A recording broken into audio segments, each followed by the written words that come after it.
due diligence. If you look down at the bottom of page 2 on your thing, agency law requires, and let me also pause for a second. When we're going through stuff, and I've been doing this a long time, many of you out there have been out here a long time, you've been coming to these classes for years on it, is that very rarely does a commission put out definitive things, meaning it doesn't say you must do it this way. Square footage, right? Tim, when it says about square footage, what does they say you have to be? It begins with an A.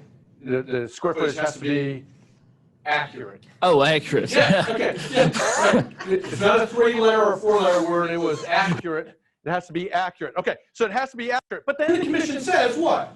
I love it when you answer my questions for me, by the way. I always get them right. When they say to go accurate, accurate means what to the real estate commission? It's within a percentage. Right, 5%, 5%, 5% is that. So now could it be off by 6? Could they hammer you for being off by 4? Yes, it's kind of a, hey, hi, want to be off by 5%, okay? It gives you that kind of leeway in there. Commission has a lot of things within the rules that kind of like, you have to kind of wade the waters on it. I'm going to point out some stuff in this lesson, in today's course, guys, that are definitive, where they're not having any leeway on this, where they're going to use the words required on it. And these are things where I, as a BIC, as well as a broker, you need to pay attention to, because I think these are things that they are not going to play around with. So the first thing, or at the bottom of page 2, it says agency law requires, so it's already in law, that the other agent exercise a high degree of skill, care, and diligence. Now, I know many of you aren't from Raleigh area on it that are joining us on here today, so I'm going to have to ask you to bear with me as I give some examples to you. I could probably pick out some from different areas of the state, but just hear me out as far as Raleigh goes. In Raleigh, especially North Raleigh, we have an area, Midtown of it, that's in North Hills, which happens to be a very big area, hot area in town here. I know we only got a couple minutes before our break, so before I get into it, I want to make sure if I was to ask someone here to sell me a house, I want to spend $700,000 on a house in North Hills. Is there anyone, just give a thumbs up to Tim, is there anyone who would not sell me a house? Who would not sell me a house? Tim, take that note. Do we have anyone not? If you live in the area, let me do that. Let me say if you live in the area, not selling. Because here's the thing. If you live in this area and you were going to sell, and what I mean by live in this area, folks, I know there are people that would be within a 30 to 40-mile radius that would probably be willing to sell me a house for $700,000 at a commission somewhere around $20,000. Now, the key is when we get to the skill, care, and diligence part is whether you should actually do that. Because I know we've had classes, in-class stuff, everyone around from this area coming in here, and I'll ask about this. If you want to sell me this house in North Raleigh, then tell me about the stuff. Do you know about Midtown Exchange going up? Midtown Exchange. If you can answer yes, then you're doing good so far. If you answer no, then you shouldn't be selling me a house in North Raleigh. If you don't know about the $1 billion project that's going up with its own convention center, then you should not be selling a house, because that's actually on the same road where North Hills is. It's St. Albans Road, and some of you, it doesn't matter to many of you out there, but you need to know about it. If you answer that question, you're like, yeah, Steve, I know about Midtown Exchange. All right, next question. Tell me about the railroads. Tell me, what are we doing with the Tim, what are we doing? Do you know, what are we doing about the railroad? What's happening with railroads in North Raleigh? That would be the light rail. The light rail. So you gotta know, oh yes. Roads that go over, roads that go under. What's happening? That's exactly right. Adjacent property, all that stuff. It's relevant, especially if you're going to provide value to your client who's going to buy, you know, $750,000 house in North Raleigh. It's exactly right. You got to know about the rail. We got a light rail system that's coming through. You're like, well, that's the day when I see those trains coming through. Well, what you got to know is the fact that you got 3 major arteries that are being worked on already scheduled to go under improvement in June. Right? 3 major east to west arteries that are going in there. The city of Raleigh has decided all intersections with railroads, roads that are crossing over railroad tracks are going to have to either roads going over or under. All of them. Why? Because they don't want, everyone's out there walking out, keeping their 6 feet distance, right? Social distancing. They don't want to be walking with Fido and there goes Fido hit by a train at 120 miles an hour. So we're going to be moving cars over or underneath the bridges. Well, you got 2 major arteries that are going to start in June. They've already bought up houses and firefighters. Okay, what's my point? My point is, if you didn't know that, if you don't know the details of all that, you should not be selling a house. Is it going to make a difference if that road is going to be elevated 6 months from now, 40 feet up in the air? Is it going to make a difference to the neighborhood surrounding? Yes. This gets to the skill, care, and due diligence part on that. And on that, we're going to take a break, and we'll see you at 10 o'clock. Do not shut off your video. Thanks, guys. It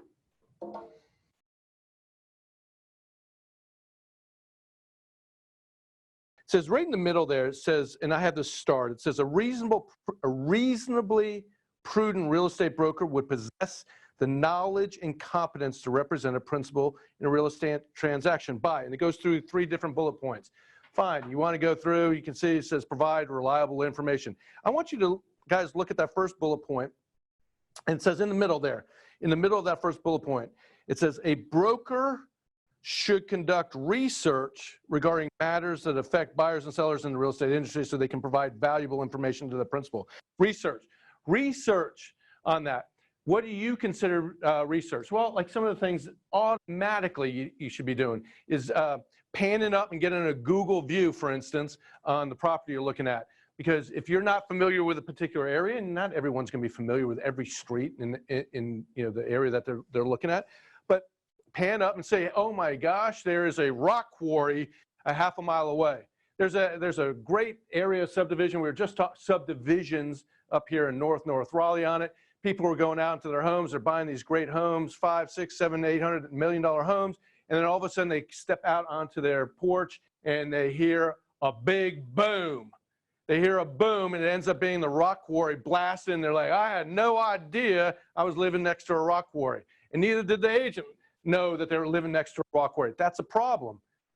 That's a problem. Just think about a complaint that gets raised up and says, the real estate commission, nobody told me about the big boom coming from the rock quarry. That's something that you got to consider out there. So it talks about research, knowing about the railroads, know about what roads. When you guys are driving by and you see work crews with orange cones moving telephone poles back 20 feet, you might want to ask before you enter that subdivision, hey, what's happening with the road out there? That's the research that we're talking about going on here. The next thing is the bullet point right below that. And this is the thing that I want you to really pay attention to on it, because it says providing competent information on a probable selling price. Probable selling price. Probable selling price is a CMA.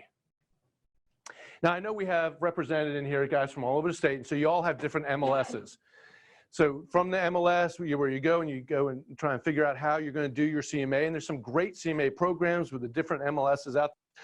The Raleigh Regional Association of Realtors has a great CMA program within that, and then they also have RPR, which is what our company uses here. We require our agents to use RPR, which is also tied to the National Association of Realtors. Whatever, you have a program. Going back to what I was saying earlier on about agents needing to slow down. The reason why I'm saying this is you want to go and you want to write up an offer on a house. I was talking about North Hills in our area. Wherever you live, figure out whatever a hot spot is that someone's where people are selling homes on. What I'm talking about North Hills is a home could go on the market today at 10 o'clock, a sign go out in the yard, and by 5 o'clock you got 6 offers on the house, and the agent says all offers need to be in by 5 o'clock today. That's how hot this particular area is. All right, even today with Corona out there, and add in the fact that you got 2.5%, 3% interest rates going. So now you got multiple offers coming in.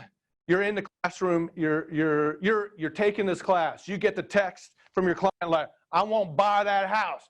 I need to go buy in the house because I've lost 6 other homes that I wanted to buy in that neighborhood because we haven't been on top of it. So you're like, woo, I want to do it. But you know what? I'm sitting in on this class, I got to be out until 1 o'clock in the afternoon. So you got two options. One is you can just skip out on the class and then take it another day. Second thing is you go ahead and finish up the class. You go and say, okay, well, I can get you into a showing at 2 o'clock. You go in at 2 o'clock, you go in and show the house, and then you walk through and they're like, woo, I want to write up this offer. You get out of there at 3:30, you get back to your office, you get back to your home office now, and you say, I got to write up this offer, I got to do a CMA. Well, ain't nobody got time for doing a full-blown CMA. What am I talking about full-blown? A CMA has got to be one that is, you've taken all the area properties on there and you've made adjustments. It is not what we call in the Raleigh area a summary CMA.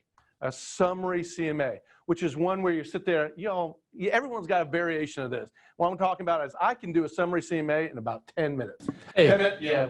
Can I just I'm in the middle of can I just go the lazy route and go to RPR and just bust one out in about 5 minutes? 20 pager. Thanks for injecting that. That was helpful. Tim, no, you can't. So let me get back to my summary CMA. So you got a summary CMA. I go into the subdivision, or I go into pulling up listings. I go in, I key in, you all know what I'm talking about. You go in, you key in the subdivision in there, and then you just go back 6 months to previous sales. You go, I want to see closed, pendings, and actives. Why do you want pendings and actives? Because you want to check out what the trends are. That's all cool on it. And then you just do a search. And then you go and it prints out, you go and you click down the different types of CMAs, you see summary CMA, and then you see something like you got all these different homes on there, and then they come out with a square foot price.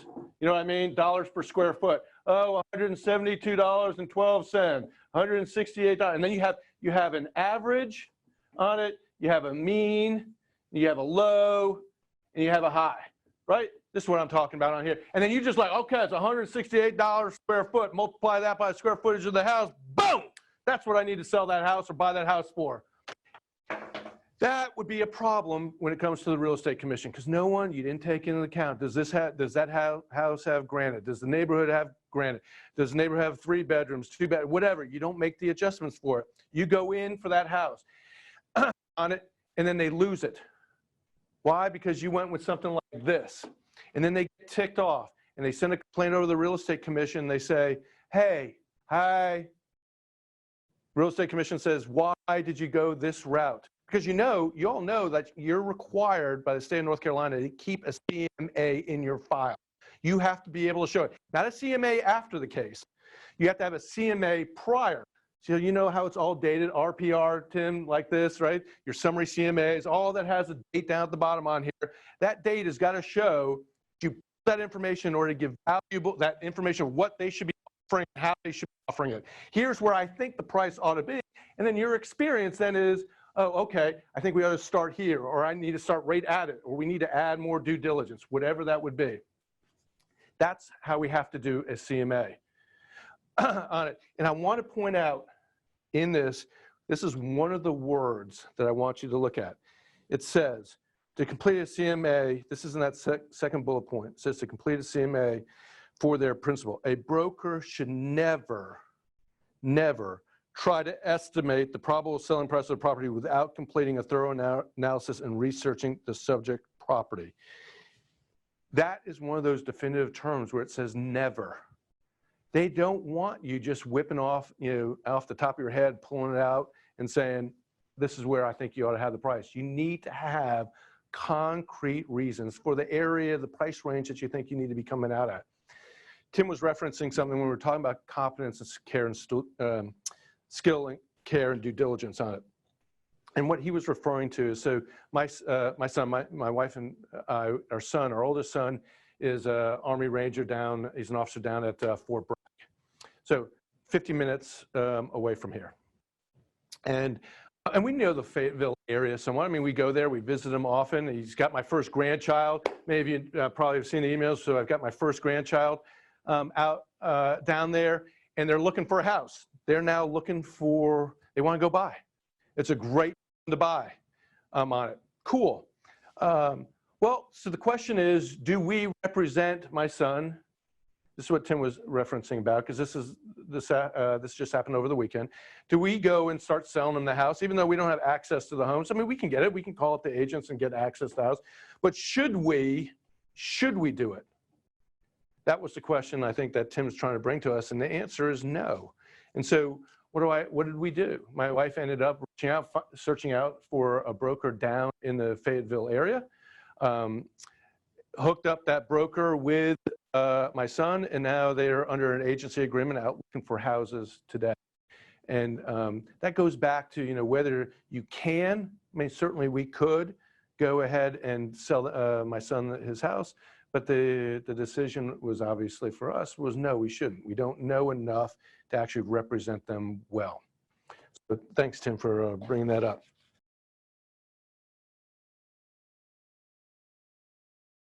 Material facts is broken up into 4 different sections, guys, because there is no one, you can't have a scenario for everything that might be a material fact, okay? So we break it up into 4 areas of what you should think about. The first area, guys, is going to be what are the things that, where are we going here? About the property itself, okay? These are things like structural defects of the property. You walk around the house. What's the requirement? What does the real estate commission require you to do when you're going to list a house or buy a house? The very first thing you got to do. The very first thing as a buyer's agent, let's take a buyer's agent as someone who wants to buy the house. They're like, I want to buy this house. You need to walk around the exterior of that property. You need to walk around the interior of the property, shine a flashlight in the attic and in the crawl space. Okay? You don't need to get your overalls on and coveralls and go into the crawl space on, but you got to shine a light in there. You got to familiarize yourself with the property. You got to be able to look and shine that light up on and be like, hi, what's up with the stains in that ceiling? You got to find that stuff up. The cracks that are around on the outside and the foundation walls. That talks about, those are things about the property. The next item on there is going to be what relates to the property. All right. Those are the things like I was talking about earlier, the railroad, the new building, commercial development that's coming into the area. Those are things that we're talking about as far as relating directly to it.